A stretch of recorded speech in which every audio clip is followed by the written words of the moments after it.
بلوچستان قتل گاہ بن چکا ہے. بلوچستان ایک اوپن ایئر مقتل ہے جہاں غریب عوام، جہاں پولیس مین، جہاں سردار، جہاں سیکیورٹی فورسز، جہاں ججز، جہاں سٹوڈنٹس بلا تفریق قتل کیے جا رہے ہیں. ریٹ آف دا گورنمنٹ نظر نہیں آ رہا. بلوچستان میں دہشت گردوں کا راج ہے اور شام ہوتے ہی پولیس اور تمام سیکیورٹی فورسز وہ اپنے قلعوں میں بند ہو کر دروازے بند کر لیتی ہے اور عوام دہشت گردوں کے حوالے ہوتی. یہ جو زیارت کا واقعہ ہوا جس میں 42 لوگ شہید ہو گئے، یہ ٹوٹل سیکیورٹی فیلئر ہے، یہ ٹوٹل انٹیلیجنس فیلئر ہے. اور پھر لاشیں 3 دن کے بعد حکومت نے لا کر ان کو نہیں دیے.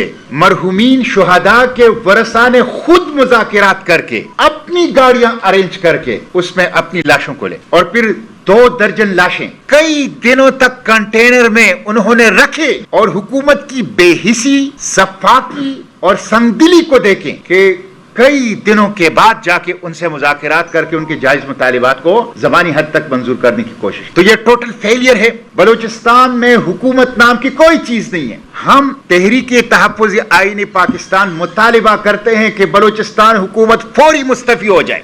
اور میں وزیر داخلہ سے پوچھنا چاہتا ہوں جو کہتے تھے کہ ایک ایس ایچ او کی مار ہے. خیبر پختونخوا میں امریکی گئے، ڈرون اٹیک نہیں گئے. امریکی گئے لیکن ڈرون اٹیک کا سلسلہ جاری ہے، اور خود انٹرنیشنل ذرائع اور سورسز یہ کہہ رہے ہیں کہ ڈرون اٹیک میں 95%، میں تو کہتا ہوں 99% کولیٹرل ڈیمیج ہے، جس میں انوسنٹ نان کمبیٹنٹ وہ شہید ہو رہے ہیں. خواتین، ہمارے بچے، گھروں کے اندر رہنے والے ہمارے لوگ، پرامن شہری، وہ شہید ہو رہے ہیں اور کوئی پوچھنے والا نہیں. خیبر پختونخوا میں ایکشن این ایڈ کے تحت فوج ہے، امن و امان کی ذمہ داری ان کی ہے.